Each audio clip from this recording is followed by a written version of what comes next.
Bonjour à tous, c'est Albert Lannes et dans cette vidéo, je vais vous montrer quels outils j'utilise pour gérer mes assistants virtuels à distance. À la fin de cette vidéo, vous aurez plusieurs outils que vous pouvez mettre en place pour votre organisation à vous, avec des petites pépites, notamment avec de l'IA. Et notamment, je vais vous présenter des outils qui sont assez récents et qui me font gagner un temps de dingue. Alors très rapidement, je m'appelle Albert Lannes et je suis l'un des cofondateurs de Call Connect, qui est un call center en Afrique subsaharienne.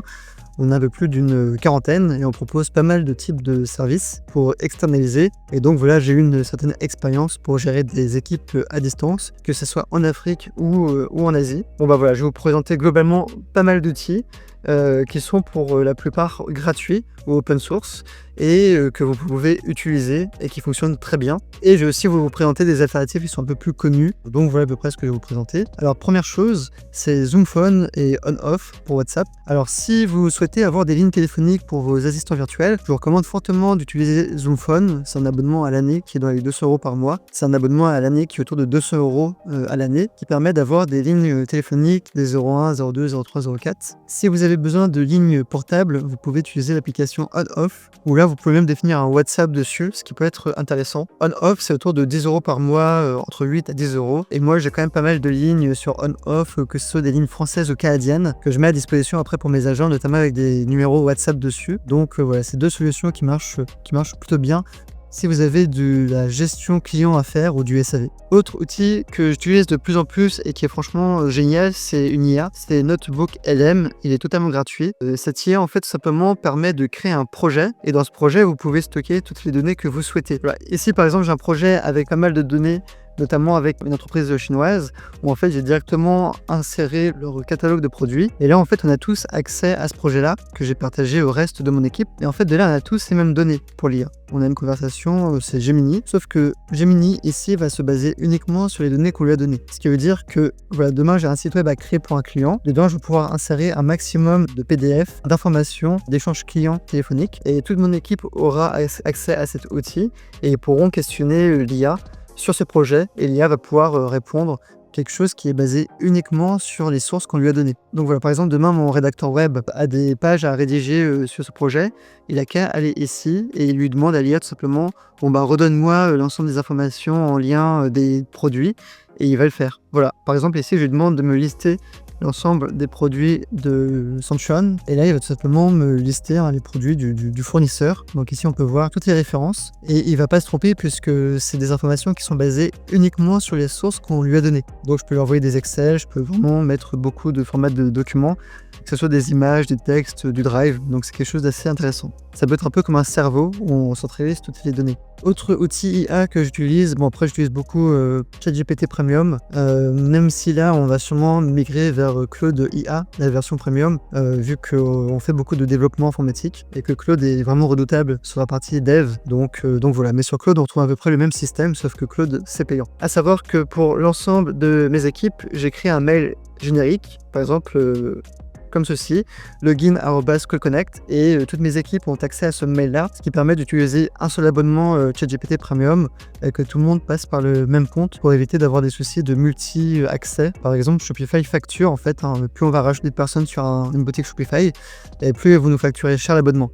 Donc voilà, si vous avez 3-4 assistants virtuels qui bossent sur le même projet, moi c'est quelque chose que j'ai fait. Maintenant effectivement, au niveau de la sécurité, notamment du partage des informations, ça peut être un peu risqué parce que vous ne savez pas forcément qui va utiliser ChatGPT ou quoi. Mais c'est quelque chose que je fais et jusqu'à présent j'ai pas eu de problème parce que j'ai confiance dans mes équipes. Donc voilà, c'est un peu au cas par cas. Ensuite pour le stockage, j'ai utilisé Google Drive ou Nextcloud. Google Drive ont un système un peu particulier, c'est payant pour les offres entreprises.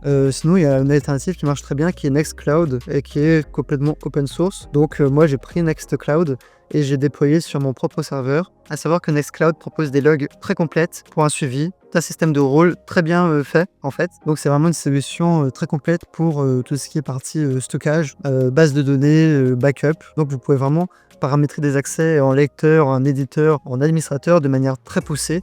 Donc voilà, encore une fois, Nextcloud c'est une très bonne solution qui est open source. Seul inconvénient, c'est un peu compliqué à configurer. Petite pause dans la vidéo.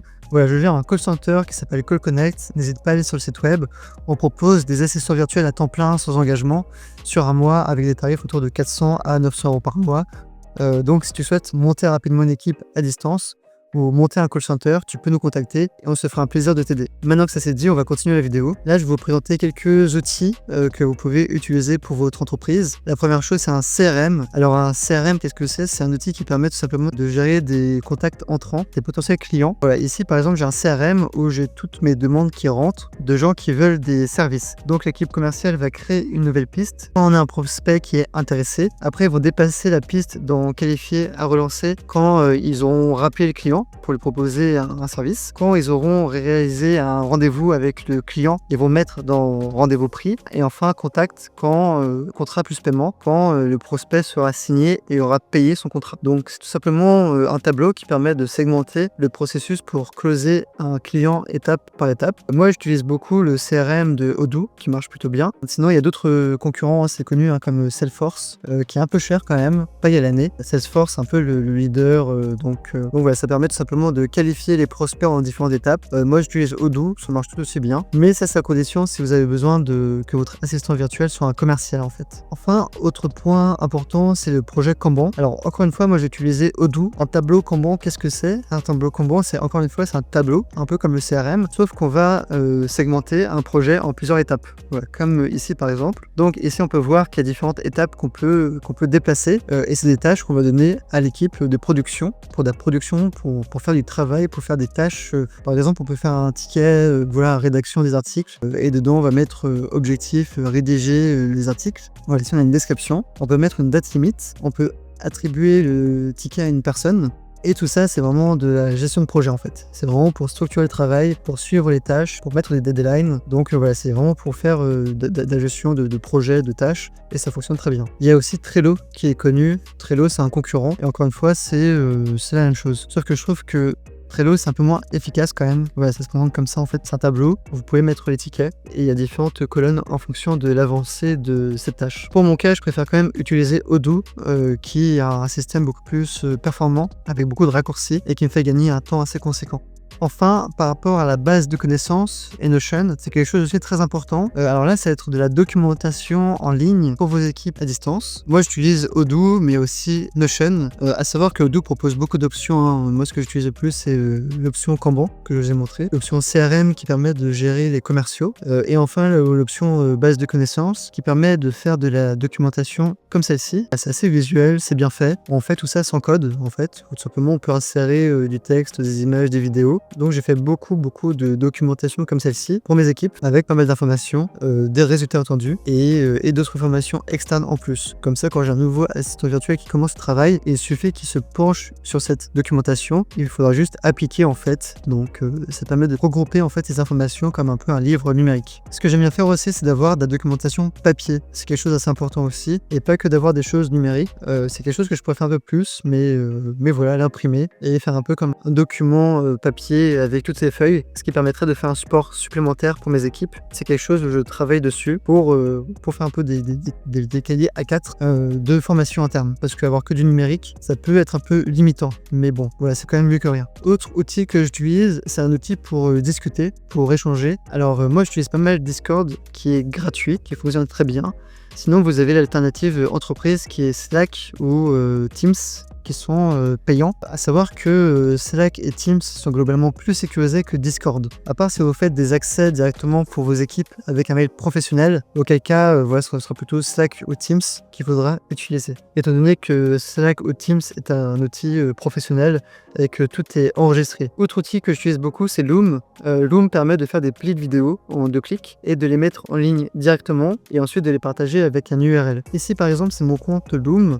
J'ai réalisé beaucoup de vidéos et ça, c'est un échange que j'ai eu avec un potentiel futur client et j'ai tout enregistré en fait. J'ai enregistré l'appel, comme ça après le commercial qui a repris le dossier a pu tout simplement voir en fait la vidéo et à savoir qu'il y a tout un enregistrement de script et des échanges qu'on a eu ensemble. Et ça, c'est généré avec l'IA. Donc ça permet vraiment de faire des enregistrements vidéo et ensuite de pouvoir les envoyer à un commercial pour qu'ils puissent regarder la vidéo. Donc c'est vraiment un outil qui permet de faire de la formation interne un peu de manière asynchrone, puisqu'il suffit que vous enregistrez votre écran, que vous publiez la vidéo, ça va se faire automatiquement et après vous aurez qu'à copier un lien qui est partageable et là tous ceux qui ont le lien pourront regarder votre vidéo. Les vidéos restent privées, il faut juste la regarder avec un URL en fait, comme celui-ci, et c'est quelque chose qui marche très bien. Je vous recommande fortement de combiner Loom avec une base de connaissances, comme ça vous pouvez faire une formation assez complète avec dedans des vidéos que vous aurez tournées vous-même, comme ça permet d'éviter que les Looms se perdent, parce que moi le seul inconvénient c'est que je commence à avoir beaucoup de Looms réalisés, j'en avais plus de 1200 et je finis par faire des vidéos sur le même sujet,